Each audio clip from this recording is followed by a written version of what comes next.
Yeah, I have yes, what? Yeah, I love seeing. Yes, I did watch the whole game. Obviously, I watched the whole game. There you go. I Live. can't believe you watched that whole thing. But Anyway, continue. Who did? Surely everyone watched that whole game. That was awesome to no watch. one watched that whole game. I did. I kept checking the scores, but yeah. Anyways, what other games did you watch? Freo Essendon. Cool. Next one. Collingwood Adelaide. I saw the first quarter, had to let out, and then I listened to the first half of Gold Coast Hawthorn on the radio on the way home. I watched that game. That's a game I did watch. I watched all the games, I think, on the weekend. Had nothing else to do, to be honest. But hello, everyone. Welcome back to another episode of The Rest. We're back again. And finally, the bye rounds are behind us. Thank Lord. Yeah. Thank Christ for that. We get to actually watch a full round of footy. So a lot to dive into this week. We could be here for a while, I feel. Quite a few things to speak about.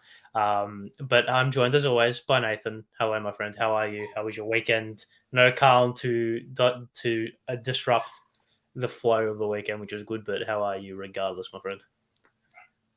Yeah, it wasn't a fascinating week of football, I must be honest. There were some good games here and there. Was at a nice, cold and windy Box Hill City Oval on Saturday, so that was a lot of fun. And I must say that is one of the worst grounds to watch football from. Where? Box Hill City. I drive past Box Hill quite a lot, actually. Is everywhere you stand, your view's obstructed, no matter where you are. There was a couple shade sails, and then when it bucketed down rain in the fourth quarter, well, the rain was just going through it, so it felt like a bit of an idiot at times. But look, it was all right. It was all right. Could have been better. It wasn't bad. So very nice, very nice. I'm glad. Mine chill. I'm slowly just not. I feel like I wasn't saying getting old, but I love just being, just like, especially when it's winter, like being at home, warm. Like it just hits different. Just hits different. Watched all the games of footy, which was good. No real exciting games. I mean, the Adelaide Collingwood one was mental, and we'll touch on that a little bit later on. But apart from that, yeah, chill weekend. A lot to speak on. So we'll be touching on all the big topics. Adelaide versus Collingwood. We'll touch on that towards the back end of the show. Guy Rowan on Jeremy Cameron, which we would have, in every normal week, we would have kicked off the show with that, considering if we're going in chronological order. We're going to speak on Dimmer as well. He made some comments throughout the week, which has sparked some interest. But obviously, the main talking point coming out of the weekend is the West Coast Eagles. But before we start, good comment here from Chills. Unfortunate news today about Matt Rendell passing away. Obviously, a massive football person, was on trade radio recently and has been a list manager at other clubs. So yeah, a loss for the football community. So rest in peace, Matt Rendell. He will be. Yeah, if you love your trade radio, if you love your trade stuff, he's a big part of that. So it'll be a bit. It will hit a bit different. Trade radio will be a bit different this year, unfortunately. But let's move on and let's crack on the show with the West Coast Eagles. Oh, where do we start here? We could be here for ages. So West Coast suffered a 171-point loss at the hands of the Sydney Swans on Saturday afternoon at the SCG, the fourth largest margin ever in a game of AFL VFL football. 32 goals conceded in the game. 205 points conceded. This is, I think it can't really get lower than this, right? We've spoken about them quite a few times this year. Obviously, against Carlton was their first 100-point loss of the season. Hawthorn as well was a pretty dark day for them, considering where Hawthorn were on the ladder. Their 100-point loss last week, I don't know who it was against, but they had one last week, as in the week before last. The game, the second most recent game, that's it. Adelaide it was, yes, Tex kicked 10. And then, of course, the 171-point loss. What do we do? Where do we go? What are your overall thoughts before we go into What were your thoughts? Yeah, what are your thoughts on the overall kind of game and the situation before we then move on to the particular talking points, which I feel like will consume most of this episode. I feel. Well, the game was. I don't know how you sit through most of that game when it's just so one-sided. They just look disinterested, which fair enough. Like, why wouldn't you be disinterested in a team like that? But it's sad, but it's oh well, Well, you have no sympathy, naturally, and we've covered this on the show before. Come on, because when have they been that bad apart from 2010? They don't. Yeah, they made the prelim the next year. I don't think that will happen in 2024 though. Yeah, I'd be shocked. I'd be shocked. Anyways. No, there's a semi they robbed us in 2011, not the prelim. Semi, sorry, yes. They lost to Geelong in the prelim, I think. Anyways, there's quite a few kind of avenues we can go down. We'll start with the game, and then we'll kind of move on to that. And we'll start about what actually happened, because it was obviously, I sat through the whole thing because I thought it was very, very funny for the most part. But I was also really intrigued by it all, because it's like, how can a professional football team be so bad? Like, there's a lot of talk coming out of like preseason. Obviously, there was a few people quite optimistic. A few people quite optimistic about West Coast preseason. Obviously, there's had quite a few people were saying that they could finish in the top 8. People were saying that they weren't going to finish last, we're going to be bottom 4, but not that bad. But it was so awful. Like, it was unbelievably awful. That whole game from start to finish, 2 goals down within 90 seconds. Tom Hickey got the first 2 clearances. Chad Warner was taking the absolute piss. Chad Warner was absurd. Errol Goulden, absurd. Isaac Heaney had 9 shots on goal and 4 goal assists. He had 5 goals for and 4 goal assists, something along those lines. He was taking the piss. Even like Hayden McLean, and with all due respect to Hayden McLean, he's not exactly the Buddy Franklins of the competition. He was getting looks left, right, and center, right? So it was just a total and utter embarrassment on the club, and there is multiple layers to come out of this game. We'll start with the coach. Let's start with the coach, because I feel like this is probably a pretty big talking point. Let's start with the coach. How much blame do you attribute to Adam Simpson, and how much blame do you attribute to factors outside of his control? Because the game plan doesn't seem to be working. Whatever it is, doesn't seem to be working. Well, I'm not. It's a hard question, because obviously he doesn't really have the play. Well, he does have the players to an extent. It's not like they've got 18-year-olds out, but they're clearly just past their prime. Called it a day. We'll just play out.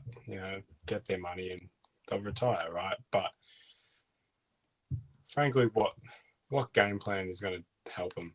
Like, there really isn't anything that can help this team. That they just do not have players that are capable of winning football games. And even so, if you had even if they had a lot of young players, and they do it, but like, a lot of them will not be there in about 3 or 4 years. When you look at it, like, even if they do start getting better, there's a lot of average players that are getting the game simply because they've got no one else to play. So it's partially on him, because you're managing a list. You need to get the best out of him, and he's getting nothing out of him. But what can you also do with that list? Like, there is also very limited resources in that team to help you win games of football. I only think it's going to get worse before it gets better, if anything. I don't see it just getting better next year when players come back. Like,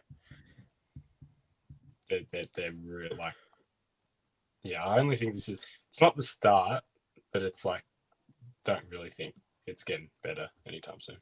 Yeah, well, I'll put a pin in the thought in a couple of thouts I have about Adam Simpson. I'm just going to touch on what you just said. I agree. I genuinely see this, and one of a good mate of mine used this term. I think they're in year -1 of their rebuild. I don't even think their rebuild has started. I think No, that no, I think it's going to get worse before it gets better somehow.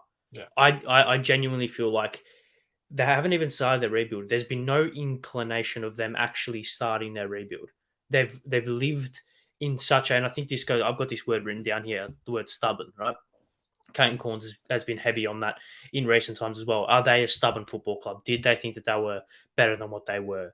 I don't think they fully invested into this rebuild. I don't think, or in the potential of a rebuild. I don't think that that club heading into this season thought, okay, we're going to suck, but we're doing this for the betterment of the future of the club, for the players like Hewitt and Jimby and Allen and these kind of players, right? Even Barras, who's a little bit older.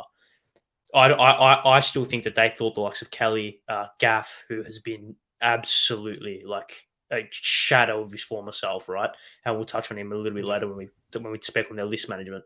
Luke Shuey hasn't been that great. Jeremy McGovern was good until he was injured. Liam Ryan was okay until he got injured and has been ruled out for the rest of the season, having undergo surgery.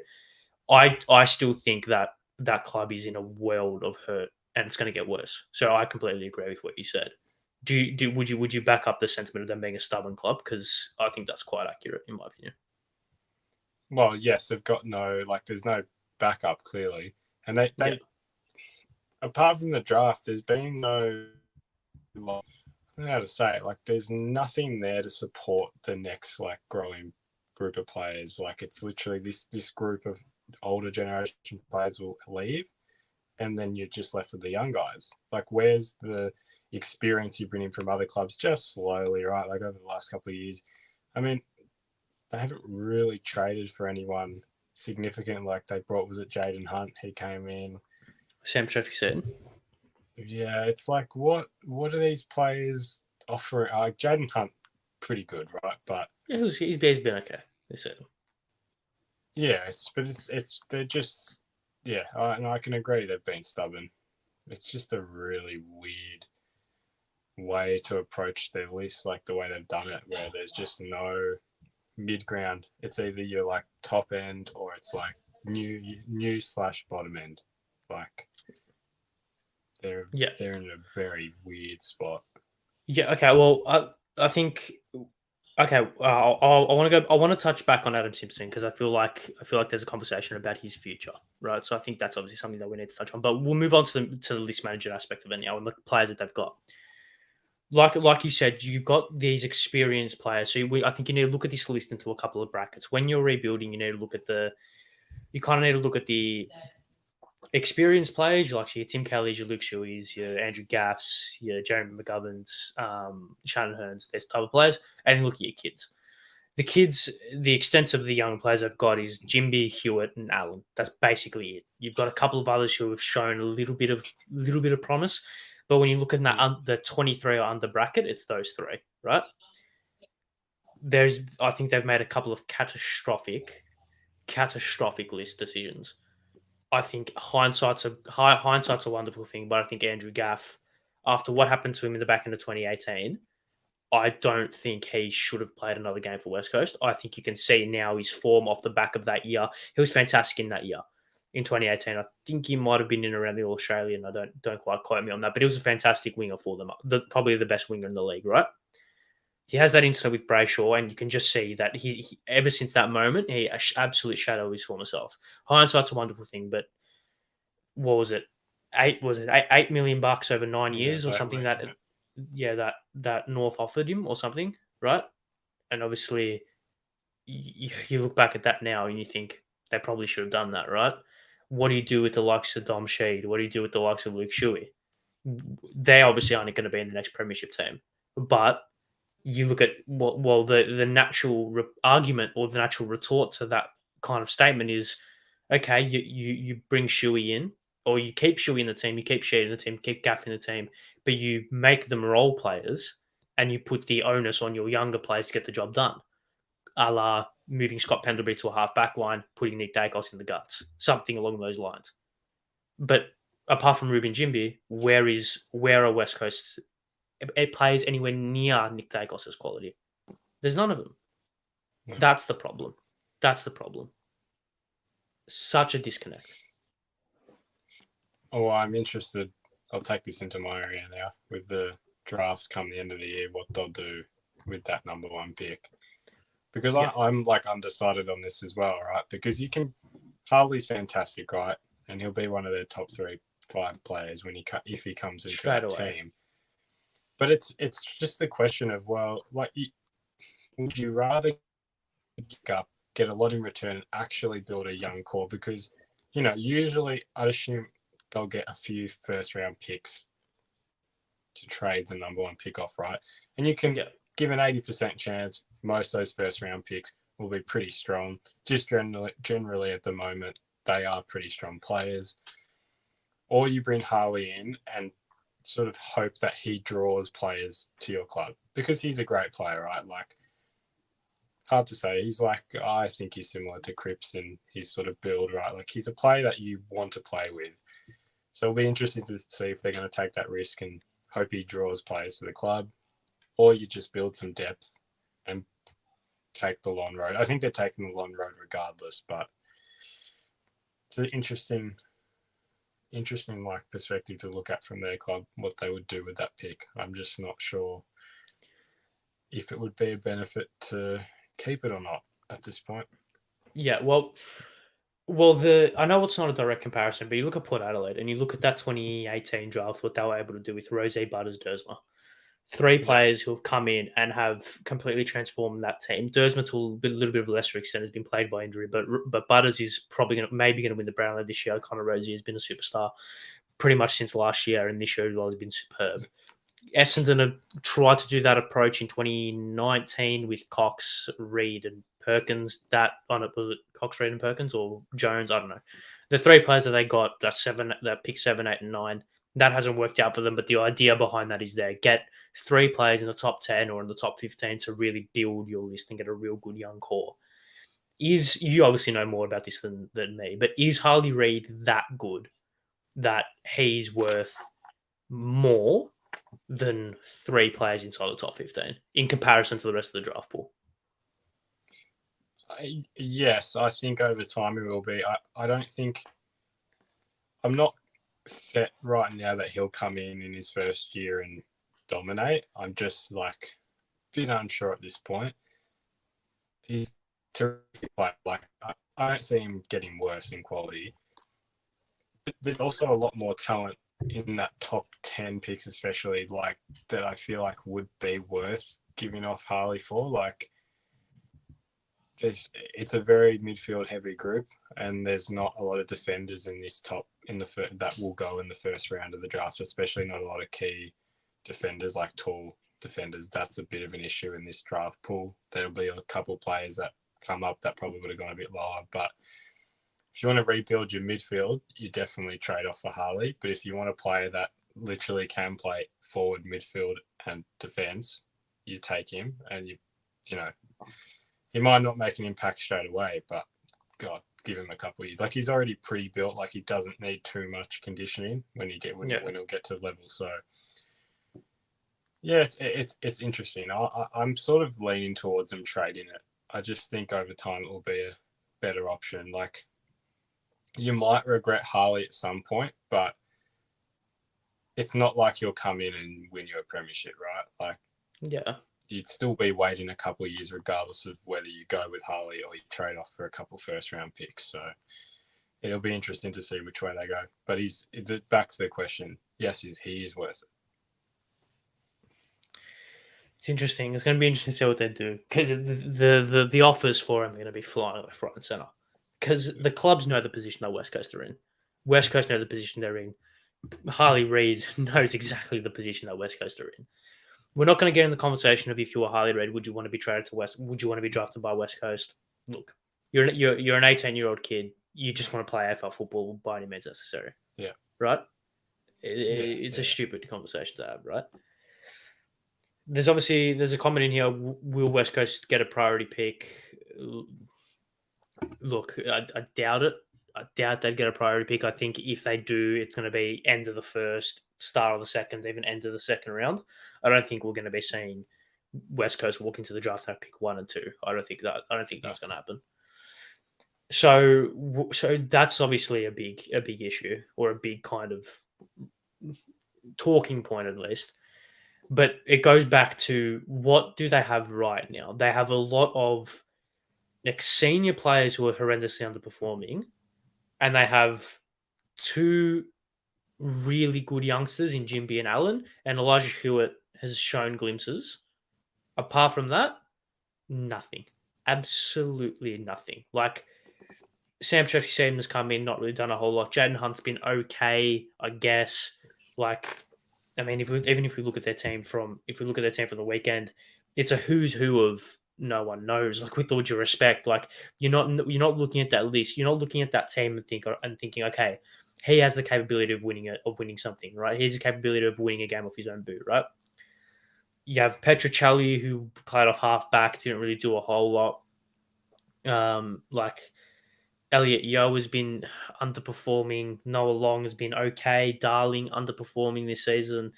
Witherden, Duggan, these players who were brought. I mean, Witherden was brought in to be that kind of top up player at the back end of 2019. Duggan is a BNF winner, I'm pretty sure. In that, maybe not BNF winner, but he's definitely been up there. Pretty solid player. Is it a case of these players aren't good enough, or is it a case of these players are horrendously underperforming? By not good enough, also, are they past it? Like, are they just gone? Well, I think they're underperforming, obviously, but I think it's a mental thing, though. Like, because why would you, like, how can you perform well? Like, when you know you're rocking up to lose, right? Like, yeah, they're naturally underperforming, whether they think they are or not. You know, sorry, the effort that caught my eye, I think I saw this on Twitter in the fourth quarter. Was it the ball up or the boundary throw into where Tom Hickey just grabbed it? Yeah, like it's obviously natural to them now. Yeah, they're definitely underperforming, but they're also, a few of them are definitely past their best. The only thing I'll give them, and I was thinking about this before when you're talking about young kids, they drafted WA boys, which is a good thing for them, purely because they'll most likely stay, right?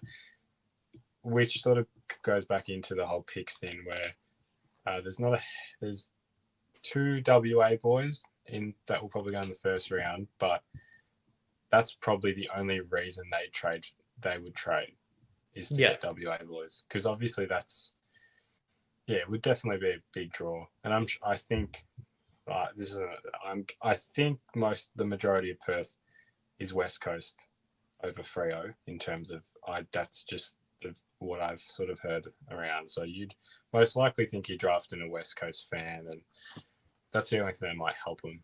But otherwise they're still underperforming drastically. Even if you do bring these kids in, it doesn't mean they'll play well. It just means you're most likely going to get them to stay in the long run.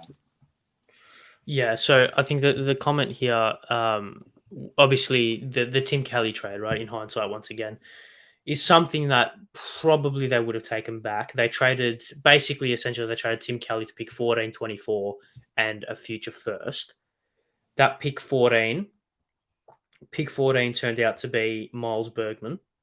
However, Cody Waitman was still on the board, Sam De Koning was still on the board, and pick 24 turned out to be Harry Schallenberg, who hasn't been all that great, but once again, the likes of like Trent Rivers is still on the board at that stage. Chad Warner still on the board at that stage. So there's quite a few players.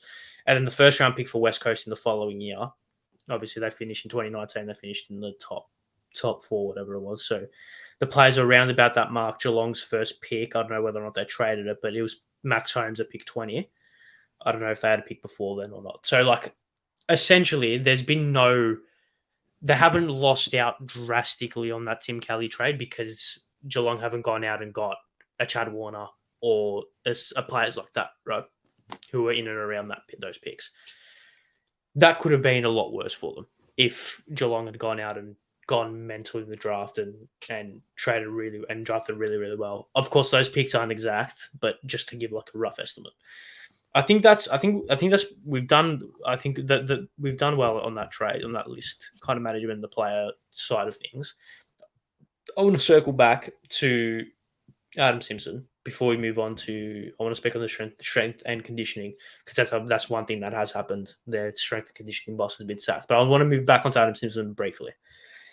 We spoke about him before about whether or not the game plan's right and can he get the most out of his game plan. West Coast have come out and publicly backed him. West Coast have come out and publicly backed him. He will coach out for the foreseeable future. I don't like. I cannot fathom a world in which you can lose by 171 points and keep your job. It's not. Out of pure principle. Like out of pure principle, in my opinion, you have to be sacked. You have failed. I'm sure Adam Simpson is a great guy. I'm sure he's a great guy, premiership coach, and obviously a coach that has the ability to do well. But out of pure principle, I don't see how you can keep your job. I'm sorry. You failed so unbelievably bad at doing your job. I think out of pure principle, he has to be relieved of his he had to have been relieved of his duties. I don't think it's the right decision to keep him, just out of pure principle. Well, I agree. It's the whole thing. It's a business, right? In any other business, if you are failing to do your job, you do not keep that drastically. Yeah, but it just doesn't make sense to me. Like that, there's a different mentality when it comes to football. It's like, well, if you know, eventually we will back you, and eventually it will happen.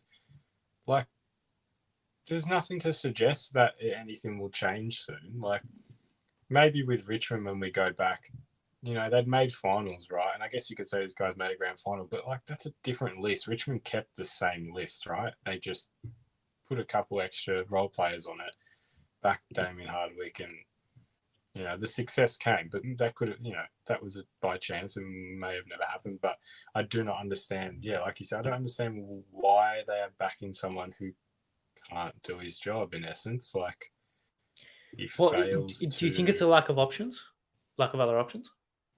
I mean, we'll touch on Dimmer in a sec. I think it'd be career suicide if Damien Hardwick took this job. It's absolute career suicide. But do you think it's because of a lack of other options? It does. Well, it's definitely a factor. Like the thing is, no one. I feel like I'm contradicting myself, right? Because you know he should be sacked, but also, what other coach is going to do anything with this list? That's why. Yeah. That's probably half the reason that, because that's probably the same way they think. It's like, well, seriously, who else is going to come in and do something different? Yeah, it really is kind of the players more than the coach. Like the coaching, you know, like you said, I'm sure he's a great guy. Clearly, he knows how to get success, but it's a playing group, so it's an interesting situation because, yes, realistically, he should not have a job when you are performing your job that badly. But also, like, you know, what else is there? I think he won't walk away. I think to be plain and simple and completely blunt about it, the payout is there's too much money on the table for him to walk away. I think it's that simple, right? And that's not him. That's not him being a bad person. Mate, it's your job. You look after your family, right? You put bread on the table. That's number one priority, right? So no one's blaming him in that respect, right? Obviously, because I don't think he's going to get a job soon after this. So you keep it as long as you can, and you try and salvage something out of it. The media in WA has been ruthless, as it always is, absolutely ruthless. And I think Jared Waitley brought up a good point on AFL 360.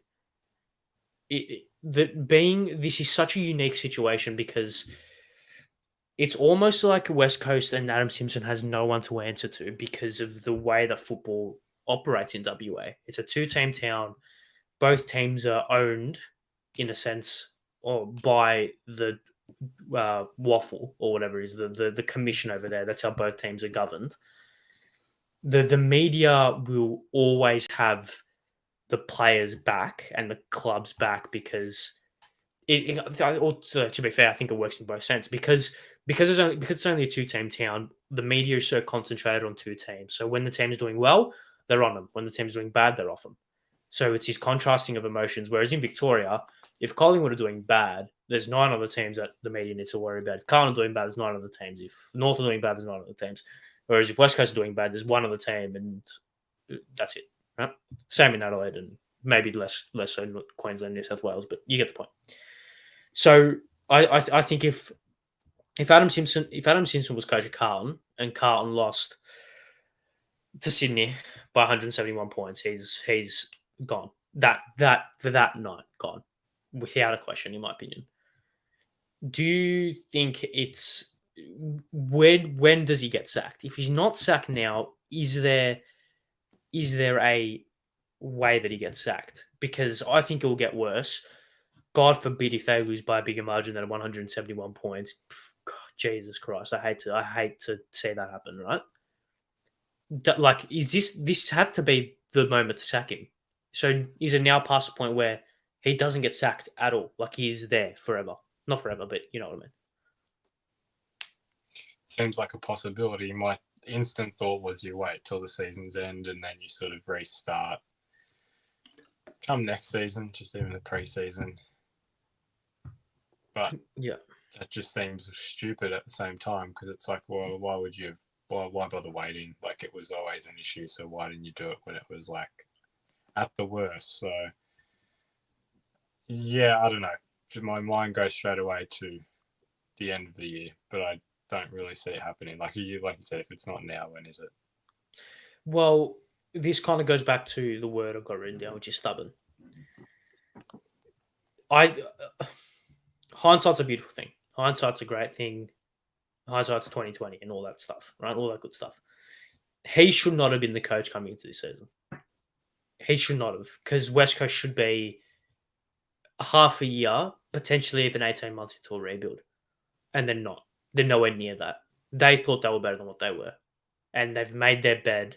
Now they need to line it. And they need to they need to shut up and line it. Because if West Coast at the back end of last year, hell, even the back end of 2021, where they lost 4 games on the bounce, they missed finals, all of a sudden Shuey's underperforming, Gaff's underperforming, Yo's underperforming, and he's kept getting injured.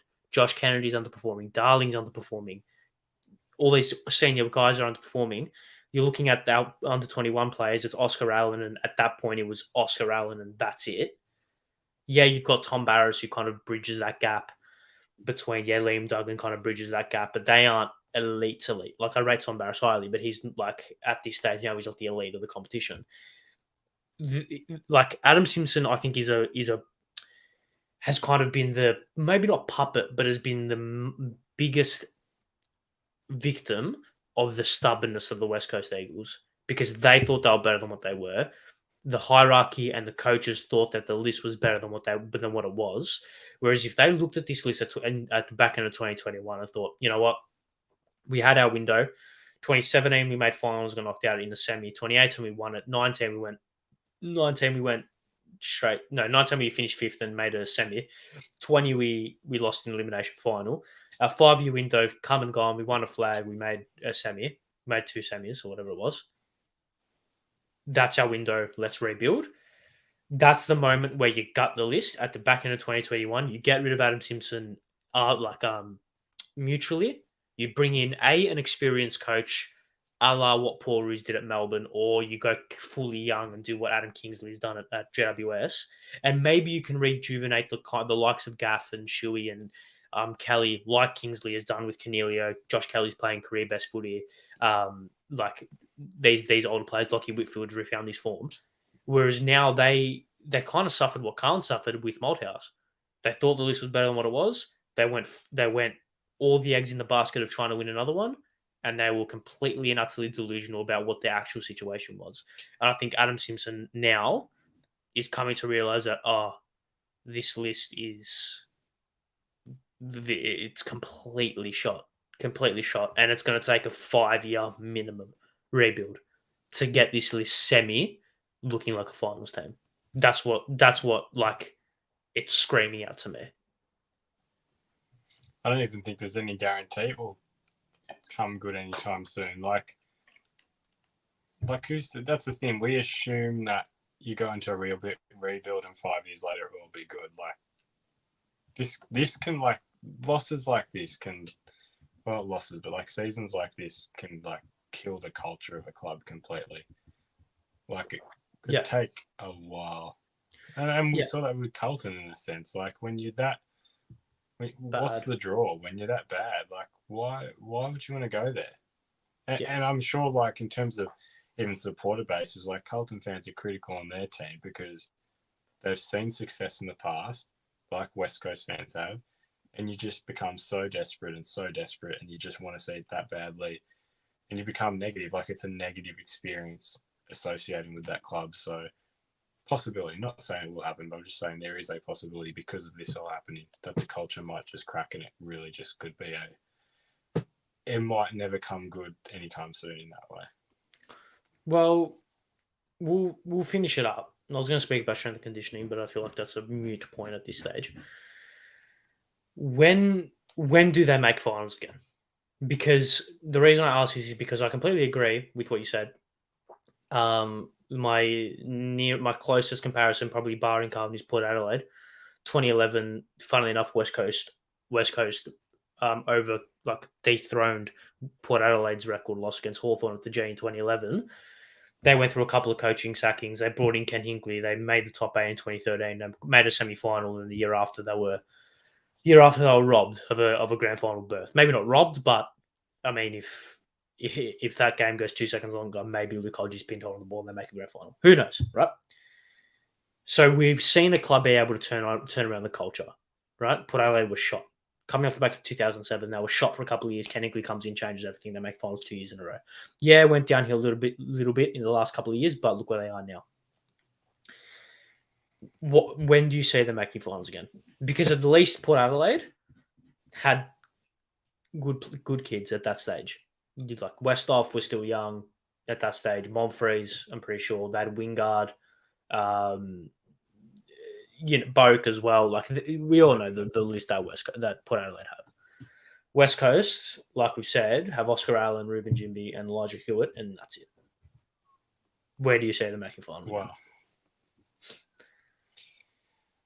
I don't know. My mind goes straight. I don't know if they'll make finals before Tassie join, and that's in what 5 years.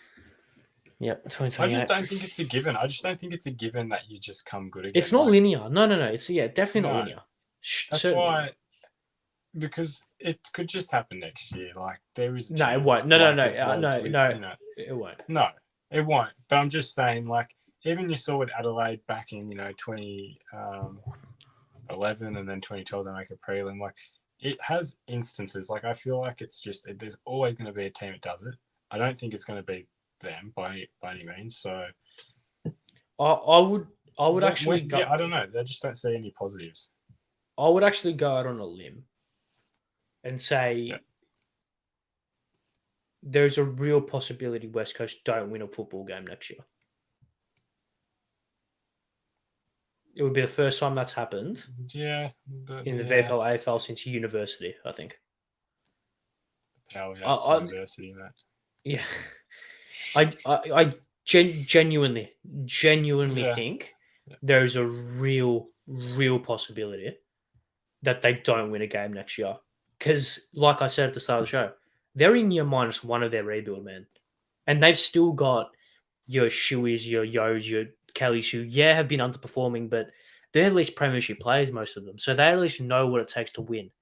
As soon as you start removing Shuey, start removing Yo, Gaff, no experience is there of winning at all. Like at all. No winning at all.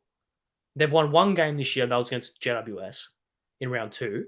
They're not winning a game for the rest of the year. I'd be staggered if they win a game for the rest of the year.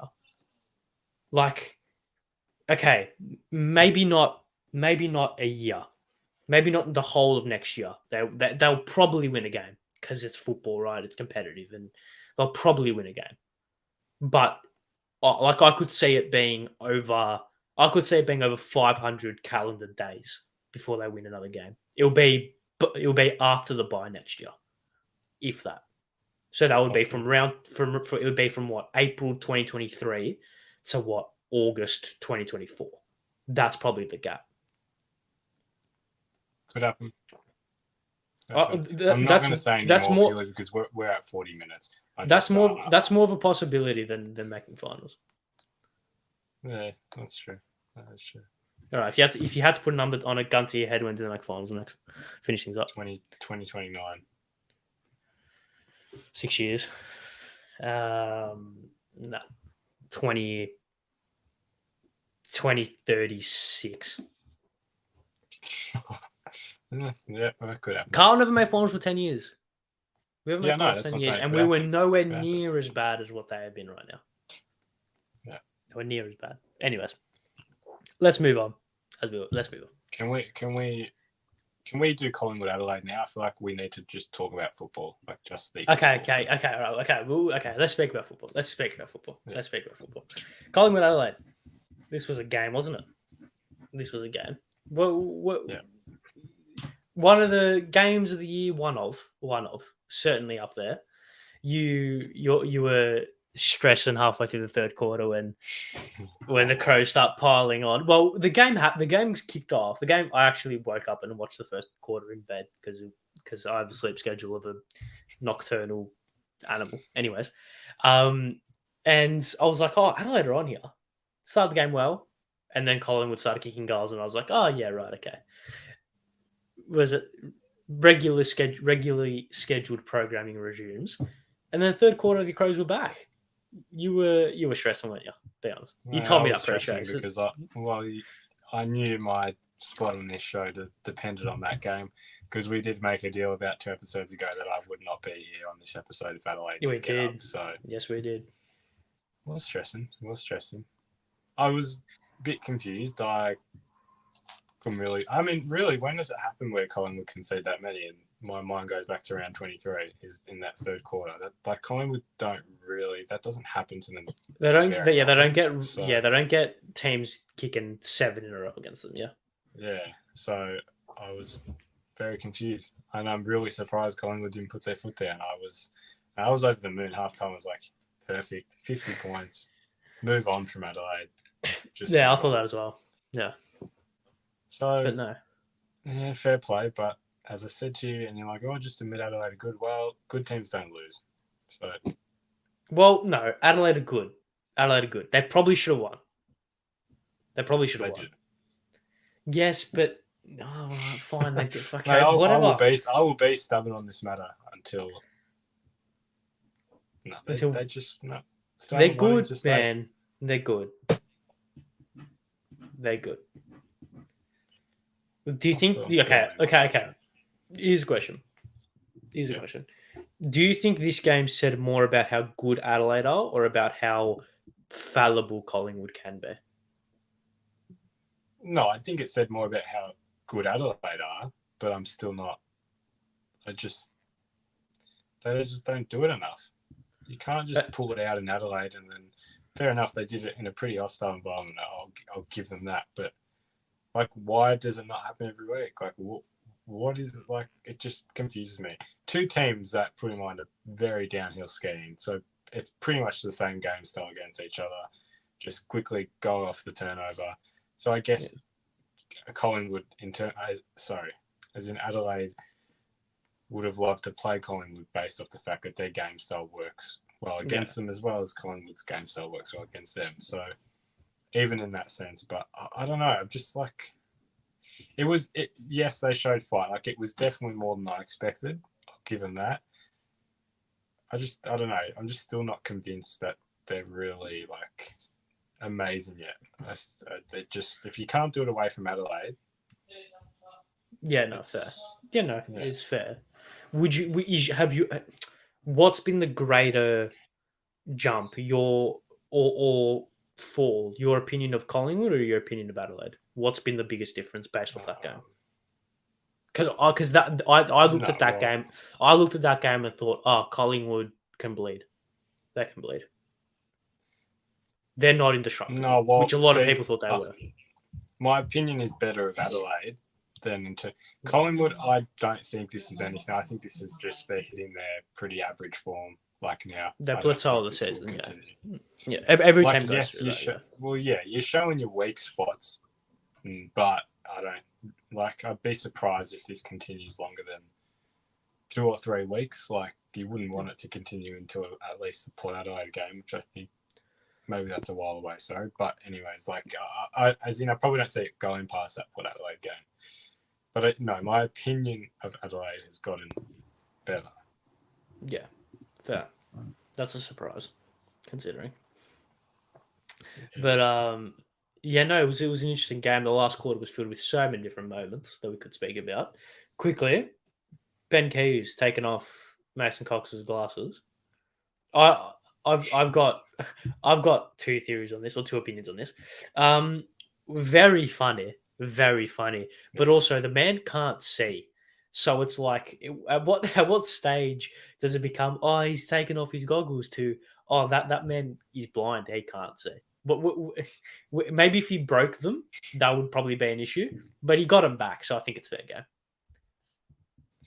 It was just funny. I don't know what your opinions on Mason Cox are, but I think it was definitely intentional to just pick on a guy that they would have known he would have had a sook about it, because Yeah, it's all about Mason a lot of the time, and that they're all coming for me. So it's funny. It's a good laugh. it was good though. As long, yeah, you got him back, he'll be right. It should be okay. What about, was it Ben Key shitting himself? That's better. Or did he or did he not? No. Well, the funny thing was, I can't remember what article I saw. Like, the headline: Ben Keys denies him, like, I don't know, Yeah, shitting defecating himself. It's himself. like, Yeah, I'm glad he had to go defend himself. Get on. Yeah. Oh, that's very funny. That was funny. He says it was grass. It was. You never know. Nah, I doubt it. Uh, I very much doubt it. But yeah, no. I going back on the game, I thought Colin were gonna romp it home. Once they hit the front, and then Tex kicks the goal, and they're like, okay, could be on here. Jordan Dawson taken high with a minute to go, or with 10 seconds to go even. Yes. Is it a free kick? Yes. Should it have been paid? Yes. Am I angry that it wasn't paid? No, because it was a split-second call. The umpires can only see it once. It was very glancing. Despite it being big impact, it was a glancing. So it is what it is. One of those things. One of those things. But yeah. I don't know. Any final thoughts on this game? Well, yeah, my summary, I think better of Adelaide, but I still think they're going to have an issue going into state, because I do think it's a bit of a mental thing now. Like, they just can't get the job done away from Adelaide. So, like, they do need to beat that at some point, or else it will become a long issue where they just can't do it interstate. Apart from your bottom teams, obviously, like, in terms of like a quality team away from Adelaide, they just haven't been able to do it. So I'm just, I just think it will impact them in the long run if they don't do it soon. And I think that would have hurt them a little bit. But in terms of the confidence side of it, you can't complain, I guess. Yeah, it was a good performance. Yeah, they've played a couple of thrillers. Obviously, the game in the back end of last year was close. The game, obviously, earlier this year, was that Gather Round? It was Gather Round, wasn't it? No, it wasn't. It was the week after Gather Round. That was obviously tied as well. Played out quite similarly to how this one played out. And obviously, this game at the G was very close. As we move on, before we move on, those glasses are like tools. Look, I'd rather take the off Cox and take the headband off Duel, because Duel might actually kill me if you took the headband off him. So yeah, whereas Cox will probably just call you a meanie or something like that. Got a couple more things to touch on. Let's touch on quickly Gary Rowan as we move on. His bump on Jez knocked Jez out cold. Horrendous incident. We're glad that Jeremy Cameron is all fine and good. Got the bonfire out the next night with the cattle. So he's living the life. There's a couple of different things about this. Firstly, I just want to quickly not address, but I just want to point out, Did you say the calls are like, oh, will Gary Rowan get suspended? Did you say those things floating around on Twitter? Yes, yes. Yeah, it's the most stupid thing you've ever seen in your life, right? Is it? Yeah. Yeah, okay, Well, okay. yes, it is. No, it is. It It's is. stupid, but I understand it. Like I don't. Do you understand? Like I understand why they said it, but I understand the idea is stupid. Yeah, yeah, okay. I get the fact that yeah, but no, he's not. Well, I think this kind of goes on to the argument of what does he say about the MRO? Because it was a clear accident. Accidents happen in football, right? Mm-hmm. Which why wouldn't it apply anywhere else in that sense? Exactly. If Jeremy Cameron is wearing a red and blue top, what happens then? Or if that's not Gary Rowan, if that's Joel Smith, or if that's Christian Salem or someone, they're probably 4 weeks, 5 weeks even. Yes, yeah. Because Cameron was out before he even hit the ground. It was. It makes me think of Year 12 legal in the whole justice system. I think it's. I don't know if Terry's watching the mens rea. I think, which is like the the guilty mind behind it, right? Mind, like if it's an accident, well then that's what you're basing it on. It's like, well, you're basically assuming a player's done it to maliciously hurt another player, but yeah. Well, but no one's going out to bash another player. There's there's very little malice in in many suspensions. No, the only time there is like hits, like punches. I don't think you can't accidentally punch someone in the face. Yeah, exactly. Yeah, unless you're going for the ball. That's the only like other reason. But so yeah, it was a weird one. It just does make you think. Like, well, if it was an accident in this case, then why isn't it an accident in any other scenario? Yeah. Look, it's weird, man. Because like, obviously it was an accident. Obviously it was an accident. And why can't that obviously it being an accident? Why can't that discourse transfer to literally 90% of the bumps that have happened that have knocked people out? Like he was going for the football. He was trying to mark them. He was trying to mark the football. What are we doing? What are we doing? Anyways, it is one of those things. It is one of those things where it's like, oh well, okay. It's kind of it's like that thing where football plants these things which just make you think and make you like, oh right, okay. The game is like in this state, isn't it? Where it's like that can happen to his teammate and no repercussions. But if Gary Rowan is wearing another coloured top, he's suspended for 5 weeks. Yeah. It's like, what are we doing? Like realistically, as stupid as it sounds, if the MRO were strict on it, Gary Rowan should have got suspended. In their ideal in their ideal kind of world, because he knocked out a person on the field. Why just because he's wearing the same coloured top as Jeremy Cameron, it makes a difference? If you're trying to protect the head, you protect the head. The head isn't mutually exclusive. I don't think Gary Rowan should get suspended. That's the dumbest. Like it's up there with the dumbest thing I've ever heard. But if the MRO using the logic that they've been using the whole year, take it on face value. He knocked someone out cold with his shoulder. Suspend the man. Why? Just because he's wearing the same top as me? It's fair game. So what would happen if on the weekend Sydney versus Geelong, Errol Goulden and Justin McInerney just start punching on in the middle of the ground? But are they good fine? Is that all right because they're wearing the same top? What happens then?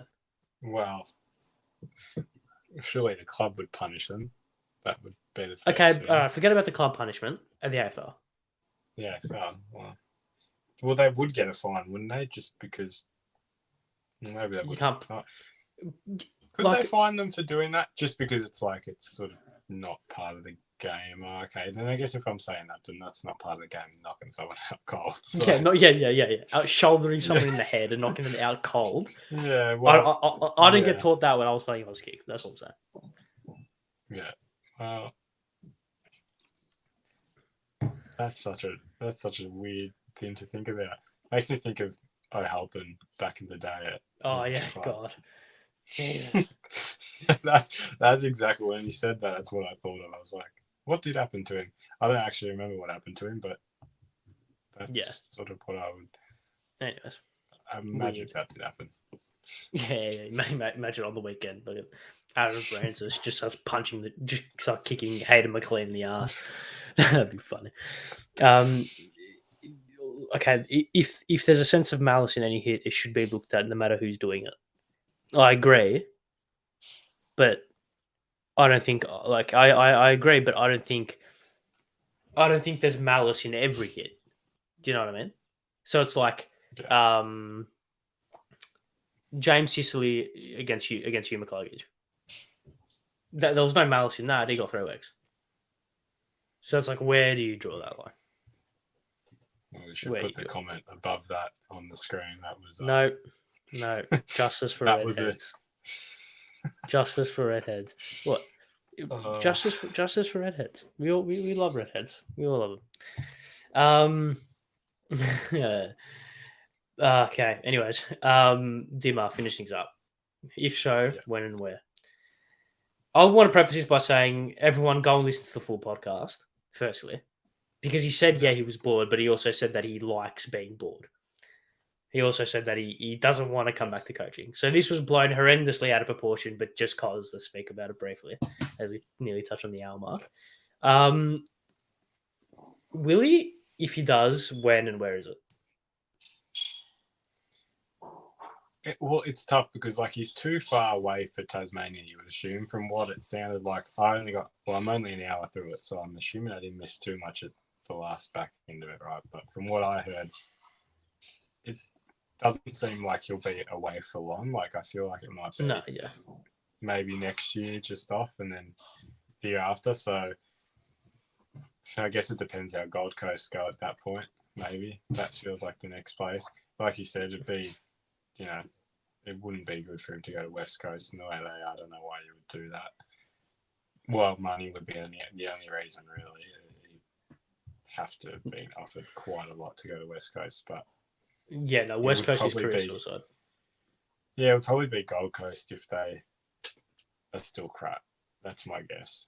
But there could be another team that falls off drastically that we won't know about. Yeah, look, I can see Gold Coast happening. I do rate Shuey Ju. I just think it's 1 year too long. If they don't make finals this year, I think it's 1 year too long of them being finals fancies for them to not make it. In the same vein, I also think that Gold Coast team of Damien Hardwick is very good. Raul, Anderson, Miller in that midfield with Humphrey, Jeffrey, Roses. I wasn't going to say him, surprisingly. Ainsworth, these players have to fall at the feet of your Ben Kings and your Marbiel Scholes and your not Levi Casbolt. With all due respect to Levi, it would be a pretty good proposition for Damien for Dimmer. I think he would take that job. I think it's definitely a job that he would take. Do you think there's any other left field ones that he could go to? Because I think Gold Coast is probably the obvious one. He probably is the wrong word. Definitely isn't going back to Richmond. Is anyone else going to sack their coach realistically at the back end of the season? North aren't. Hawthorn aren't. West Coast, well, he's not going to West Coast. Freo aren't. Carlton probably won't. Sydney probably won't. So. No, I was going to say Freo. I feel like... Really? I'm not getting sucked into... I don't think they'll make the top 8. They had a good week, but... Yeah, do you think they'll get rid of JR? They could possibly if it gets worse, which there's a possibility. I don't know. I don't know if Saturday was oh wow, now they're on again. They'll make the top 8. My opinion of Essendon. So that win wasn't astounding, but that's the left field option. I'm not saying.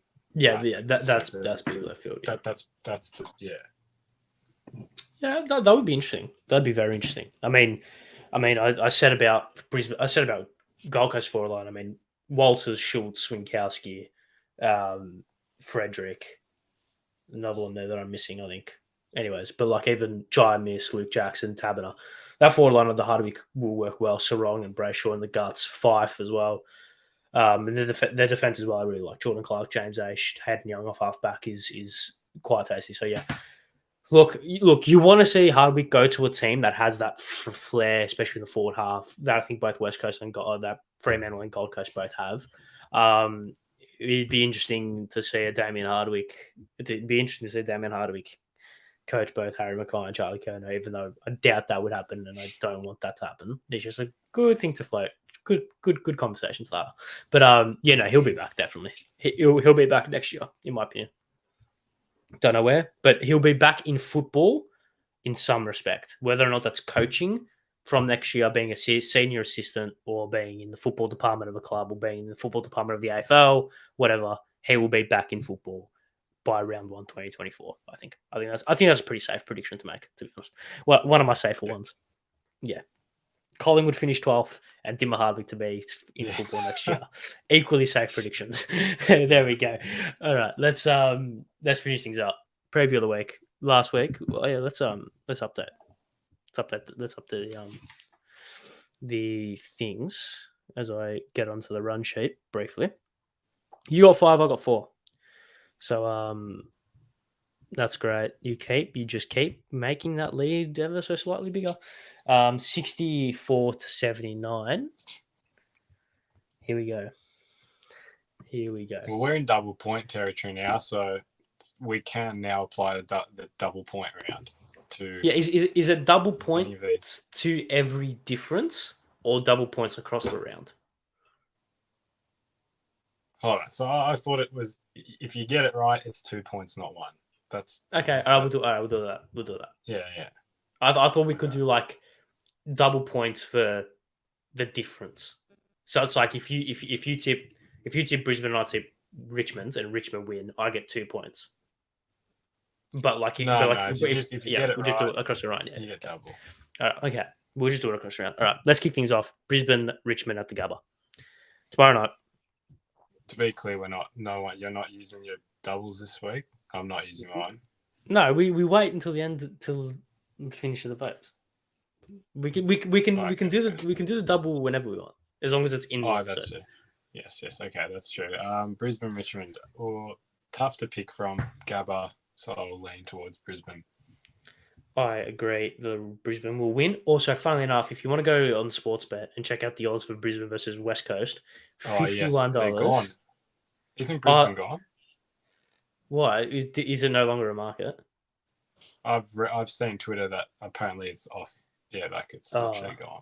Well, West Coast was sitting at $51, and I said this pre-show. My sleep schedule is basically nocturnal.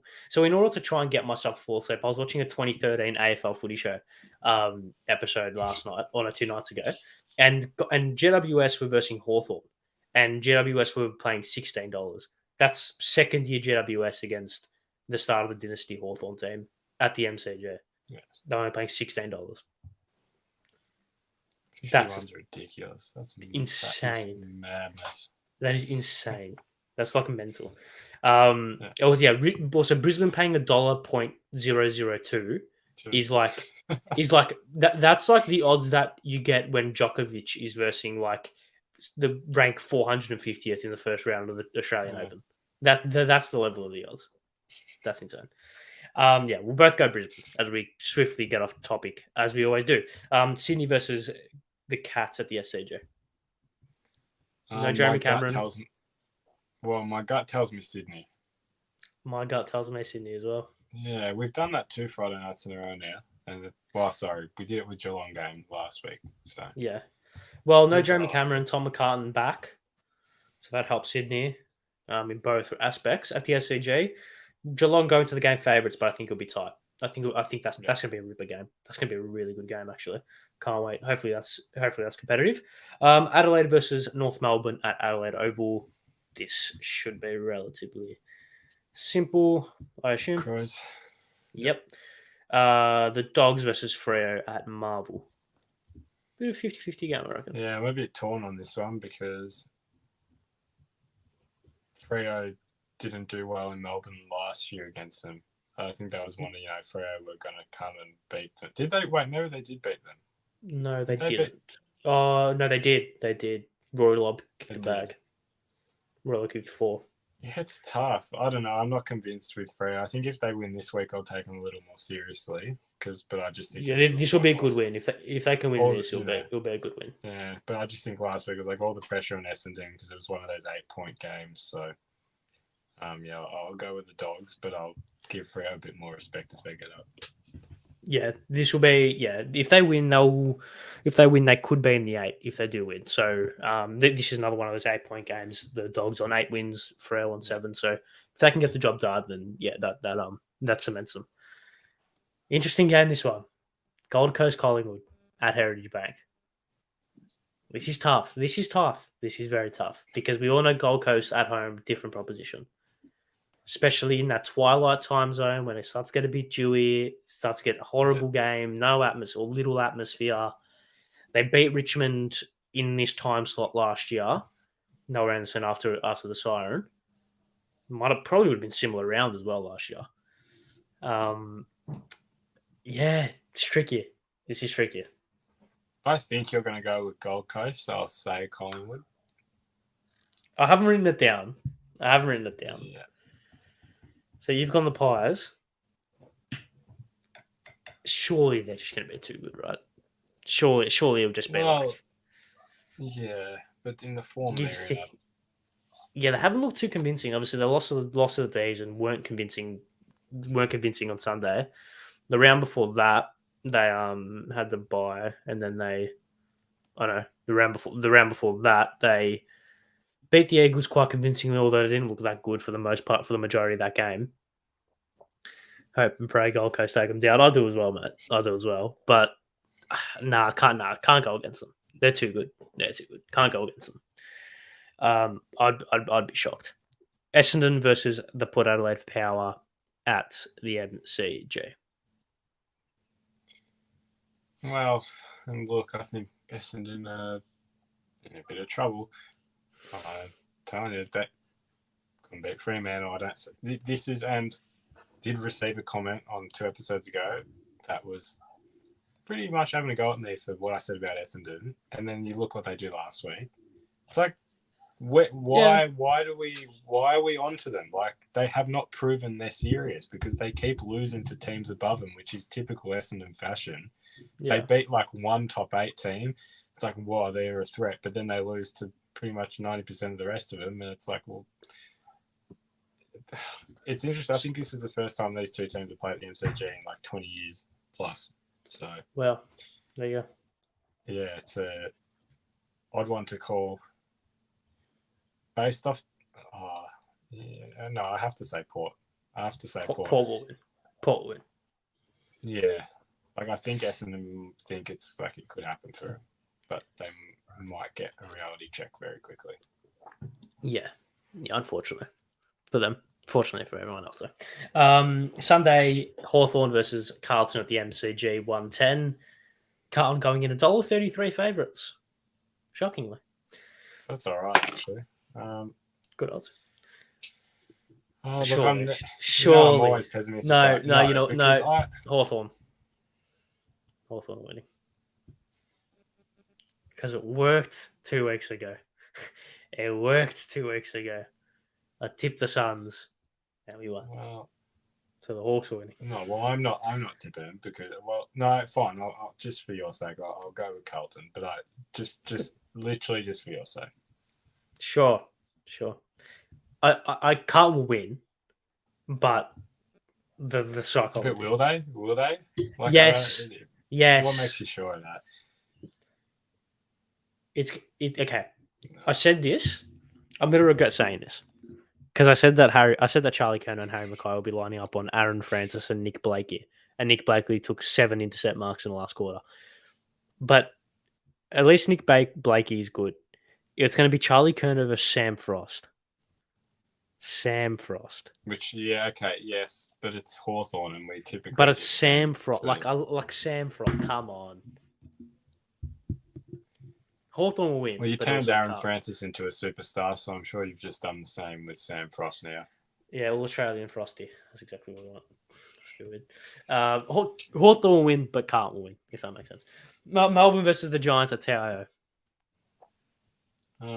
This is our spring. Melbourne, but conditions, that's why.